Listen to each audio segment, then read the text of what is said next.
ओम नमः शिवाय, हर हर महादेव। बहुत सारे घर में जातकों के साथ इस तरह की सिचुएशनें होती है कि उनके जीवन में कुछ भी बेहतर नहीं घटित होता है। बहुत दिनों से, बहुत सालों से मेहनत कर रहे हैं, लेकिन उसके बाद भी उनके घर की स्थिति सही नहीं हो रही है। उनसे नीचे, उनसे कम वो लोग बहुत आगे तक जा रहे हैं, लेकिन हमारे घर में न जाने क्यों क्या ऐसी स्थितियाँ हैं कि चीज़ें ख़राब होती है। दूसरा यह भी कारण है कि घर के लोगों में बहुत अनबन बनी रहती है। तीसरा है कि कोई व्यक्ति घर में होता है जो इतना अपनी चलाता है चीज़ों को लेकर, अकल है नहीं, लेकिन उस घर को इस तरह से वो चलाना चाह रहा है कि सब, जैसे उन्हें सब कुछ चीज़ें आती हैं और वहाँ से चीज़ें ख़राब हो जाती है। घर में कई बार ऐसी सिचुएशनें भी बहुत से जातकों के यहाँ देखी है कि उनके घर में अनायास ही कोई ना कोई घटनाएं घटित होती रहती है। जैसे मान लीजिए कोई दुर्घटना हो गई, कोई विवाद हो गया, कोई ना कोई इस तरह का खर्च आ गया, कोई धोखाधड़ी हो गई, आग से हानि हो गई, मतलब नुकसान किसी भी चीज़ से कभी भी उनके यहाँ आते ही रहता है। यह सभी परिस्थितियाँ सामान्य स्थितियों में मैं नहीं कह रहा हूँ कि जी सामान्य रूप से छोटा मोटा नुकसान हमेशा होता रहे, लेकिन यह तो बहुत ज़्यादा ही हद तक हमें परेशान कर रहा है। मैं फिर कह रहा हूँ कि ये जितनी सारी स्थितियाँ मैंने आपके साथ साझा की कि कर रहा हूँ, ये सामान्य परिस्थितियों में कर रहा हूँ।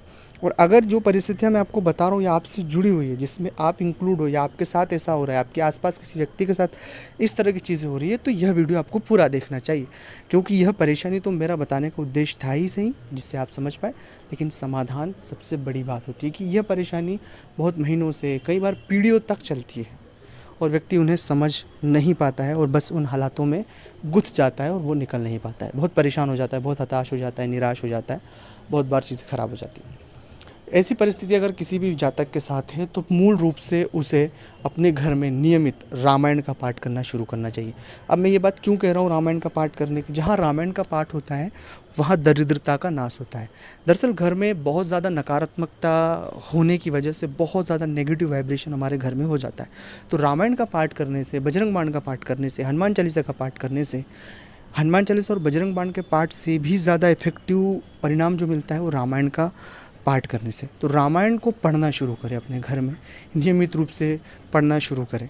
अब जब आप रामायण पढ़ेंगे तो भगवान हनुमान जी महाराज उसे श्रवण करने आते हैं, और जब हनुमान जी महाराज श्रवण करने जिस घर में आते हैं तो वहाँ पर बहुत सारी परेशानियाँ स्वाभाविक रूप से ख़त्म हो जाती है। ये बहुत, मैं खुद अपने निजी तौर पर भी ये प्रयोग करता हूँ, रामायण का पाठ करता हूँ नियमित रूप से। तो यह बहुत बड़ा आपके साथ अनुभव साझा कर रहा हूँ मैं। तो ये हमेशा देखना, 7 दिन, 10 दिन, 11 दिन, 15 दिन, आपको 1 महीने के भीतर अपने घर में बहुत से बदलाव देखने को मिलेगा। पर नियमित धूप अगरबत्ती लगाकर श्रद्धापूर्वक आप रामायण को पढ़ना शुरू करें। दूसरा प्रयोग है कि जो भी जातक इस तरह के फेर में उलझे हुए हैं, आर्थिक फेर में उलझे हो, पारिवारिक फेर में उलझे हो, महिलाओं के तम प्रकार की परेशानियां होती हैं महिलाओं को अपनी, इस तरह के किसी भी फेर में अगर वो उलझे हुए हैं तो हर अमावस्या और पूर्णिमा को अपने घर में भगवान सत्यनारायण की कथा अनिवार्य रूप से कराएं, क्योंकि इस कलयुग के जो देवता है भगवान सत्यनारायण ही है। तो अगर आप उनकी कथा, पूजा अर्चना करेंगे तो मैं आपसे वादा करता हूँ कि बहुत जल्द आपके जीवन में एक सकारात्मक बदलाव देखने को मिलेगा। तो सत्यनारायण की कथा आपको अमावस्या और पूर्णिमा अनिवार्य रूप से करना ही चाहिए। तीसरा प्रयोग है कि अगर आपने मंत्र नहीं लिया है, मंत्र जप नहीं किया है, मंत्र जप नहीं है आपके पास, तो ज़रूर मंत्र जप करें।